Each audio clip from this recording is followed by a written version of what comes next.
All right, gonna give you a walk around here on the Jayfeather 22BH. Kind of opened it up and plugged it in and stuff just so you can see everything. So we'll kind of start at the front here. As you can see, power jack with a light on it, just electric up and down. Propane tanks will go there. Obviously batteries there.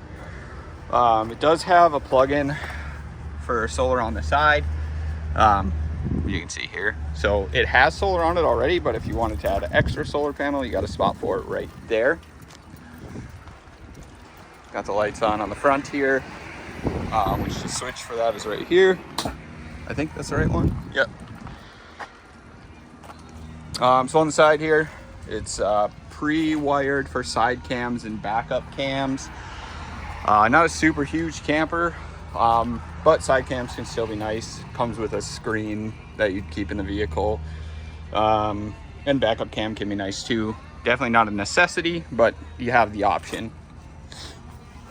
Here you got your full pass-through storage. This will also store the griddle and hitch when it's not in use. I shoved that on the back of the camper here, which I'll show you in a second, but that's where it stores when you're not using it. So then your stab jacks here, stabilizers, I wanted to put one down just so you can kind of get a visual of it.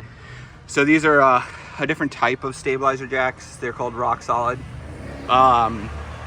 So it's not power, it's manual, but essentially you have this adjustable slider here, and the reasoning for it is so you can try to get 90-degree angle here, so you have more actual stabilization because you're actually having downforce.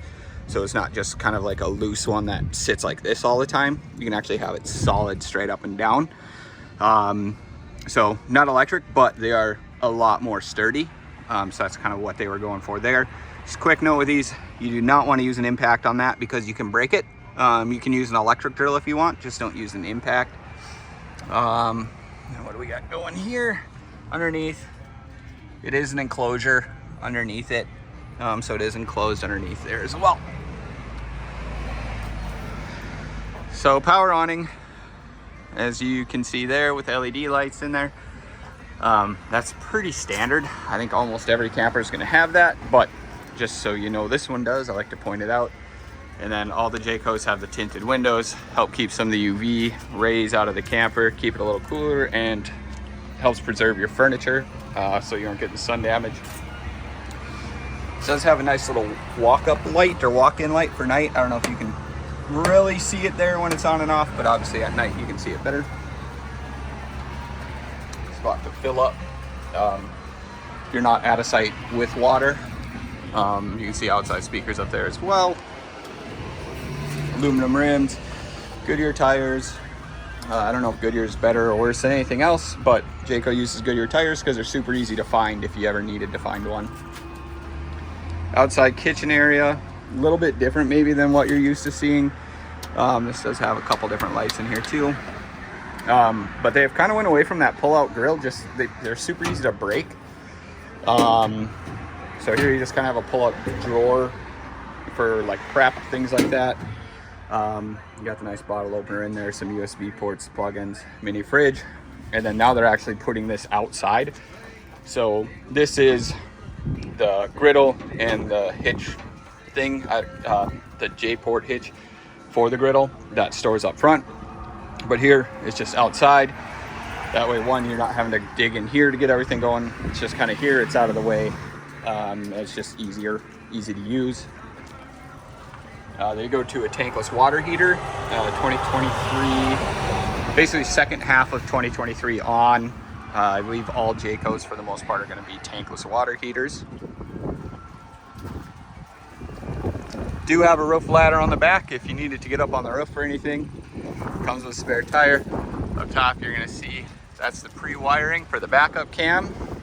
Forgot to open this guy, but this is the storage door that goes underneath the bunks.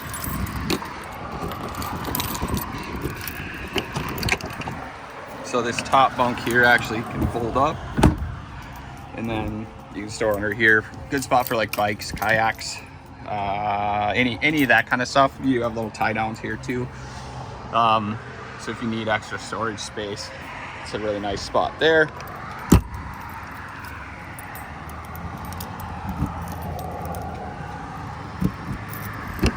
Oops.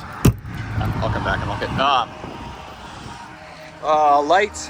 Jayco's have what they call J Smart lighting.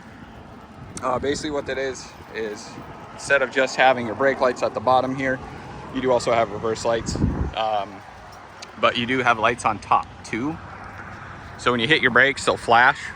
So if there's someone 3-4 cars back, or say there's a big semi behind you, just easier for them to see. It's just a nice safety feature.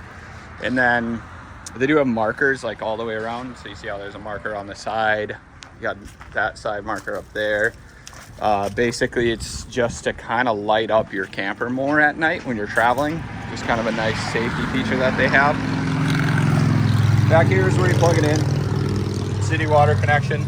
These do come with a black tank flush, so you just hook a hose up to that. There's spray nozzles inside the black tank that help clean it out when you're draining. And then this does come with the outside shower as well. Over here, we got another little storage spot. Sorry if it's hard to hear, it's windy.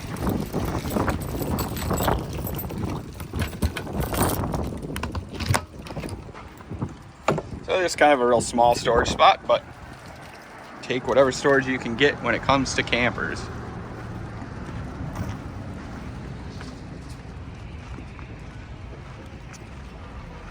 All right, now let's head inside. So heading inside here, they got the solid step. So none of that wobbling around and stuff. To go inside, you just pick them up right up. They just fold inside of the camper. They're really light, so super easy. Right when you come in, got a coat rack. Nice little storage bench here. Got some shoe storage underneath. Then some more storage up top.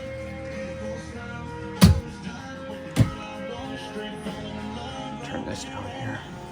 This is your head unit for your stereo. You can zone it. You know, if you don't want it inside, you can just have it outside, or you can just have it inside, or you can have it on both. And it does come with a smaller TV. I'm not sure what size it is, 35-inch maybe. Into the bedroom, you do have these here you can pop on and off. Then you do have blue lights on either side. The switch for that's right down here. Plug-ins, USBs on both sides of the bed, but got some nice storage on this side. And you can get fully around the bed. Again, same thing over here. Got some more storage in there. And then underneath your bed, you got some storage under there too. The bed sits up on struts, which is nice. You don't have to sit there and hold it. Heater vent down there. Spot for a TV up there. And it is a door as well. It's not a curtain. So obviously I can't lock it because I'm outside, but so you have an actual door that separates you. It's not just a curtain.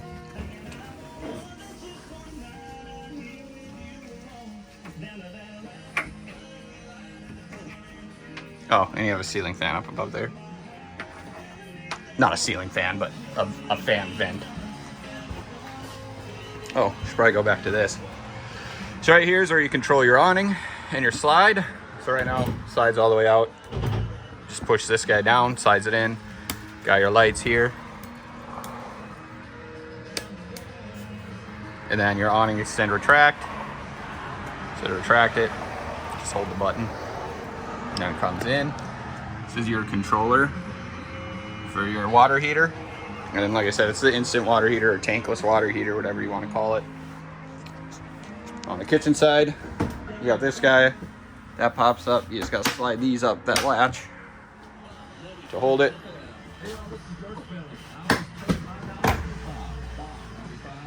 Sink comes with the drying rack as well as the cutting board.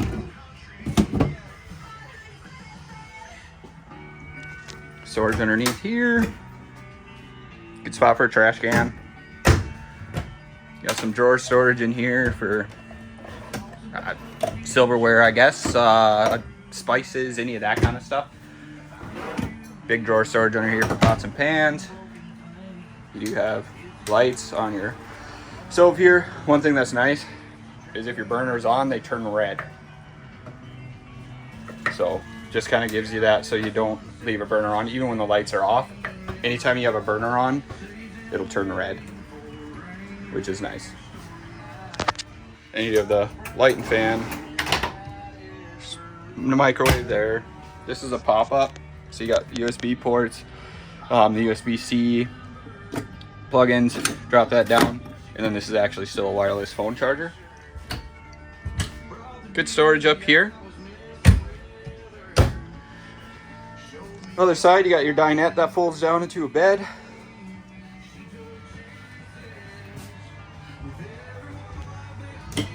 And you got storage up here. A lot of storage up there.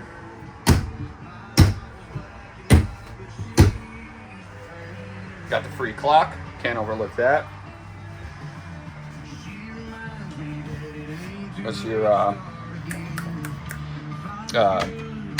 geez, blanking on the word, but fuse box. Big storage in here. You can take the shelf out if you wanted to.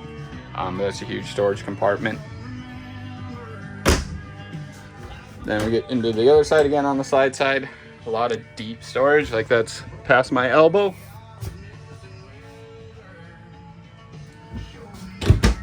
Then you have the bigger fridge too, because this is the 12-volt fridge.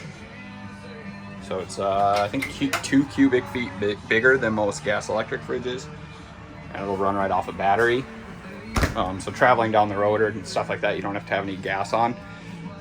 The vehicle will be hooked up, keeping your battery charged, and then obviously the solar will help with that as well. And then down here you got more storage. So again, kind of a smaller camper, but a ton of storage in here. AC up here. Control for thermostats right here. And this is actually your solar controller. So this is gonna tell you what like your amperage is, like what your battery's charging at, what your voltage is sitting at, your battery life. I just have it hooked to a jumper pack right now, so that's why it's reading kind of weird. You got double over double bunks here. Got plugins, USBs in the back. Same with this, plugins, USBs. Those little net holders to put like an iPad or a phone or something like that in. And then you got that storage again. So this pops up. And then there's a latch up there that'll hold this up. But that's for that storage door that I showed you on the outside. Then on the inside, you have the medicine cabinet. Or inside of the bathroom, I should say, not we're on the inside of the camper. Some more storage underneath there for a small garbage can. Toilet kind of sits at an angle, so it's not bad to sit on. I'm not super tall, but 5'10", plenty of room for me. A nice big shower with a skylight if you needed extra room. Again, not that tall of a guy, but my head doesn't even hit the normal roof when I'm standing in here. But so yeah, I mean, if you're even if you're 6'2", 6'3", you'll be able to fit in there with the skylight up in there. And some more storage. Don't let fear or a busy schedule hold you back. It's time to schedule your yearly mammogram at Essentia Health. And then, if I didn't say it, this drops down for an extra sleeping area as well. So you got the main bedroom, this, and then your bunks all for sleeping. And like I said, there's a ton of storage all the way throughout the camper. Plus your pass-through on the outside, the small one on this side over here. Bedroom storage. So again, a lot of storage in here. You'll notice in here, this is just kind of a Jayco thing that I like to point out. How even those boards, but this one, how that's plywood. Basically everything that it has stationary weight, so like under your toilet, under your shower, is all plywood backed. The reason they do that is just as a floor reinforcement to avoid soft spots, because over time, especially on lighter weight units with the floors, you don't want any soft spots or sagging, and obviously those are spots where you're going to be standing still for quite a while. So they do reinforce that with plywood just to avoid getting any soft spots in your floor, because obviously nobody wants that. And then just another one quick thing to point out on this specific unit. Well, I'll go two things here. One is Jayco across the board, 2+3 warranty. They are one of, if not the, I never want to say the only, because other companies try to run it off and on, but they're one of the only ones that do a full 2-year comprehensive warranty. If you go on any camper lot, you'll see a sign that just says industry best 3-year warranty. They hide that, but it's a structural warranty, which covers like 20 components, and it covers about 2% of warranty claims. Everyone runs a 3-year structural warranty. Your chances are you're never going to use it. The big one is the limited or comprehensive warranty. Jayco runs a 2-year. Almost everybody else runs a 1. Just kind of speaks to their confidence in their product and the fact that they can warranty all their components for 2 years and they haven't gone bankrupt yet. I mean, they're a really well built product. And then that, I just want to point out, it goes into the walls. It's called Azdel. It's kind of, you can kind of see it right here. Basically, it's just a, I don't want to say waterproof, but super water resistant piece of wall backing. They're using it in a lot of their lightweight stuff instead of Luan. Main reason being just the added water resistance. Obviously, water damage is one thing you definitely don't want in your camper. So that's what the Azdel is. Technically, it insulates better too. Is that going to be a noticeable difference at all? Probably not. But the biggest thing is the water resistance. So hopefully this walkthrough here gives you a better idea of what we're looking at. Oh yeah, all these vents down like here and in the bathroom and bedroom, those are all heat vents. That's controlled from right here as well. So your heat, AC, everything you control from there. You don't control from the head unit. You can power cool the living room if you open this up on the AC, but if you close that, it'll come through all your vents throughout the camper. So yeah, 22 BH. Hopefully this helps you out. I know it's kind of hard for you guys to get here, so hopefully this helps. And if any questions come up, definitely let me know.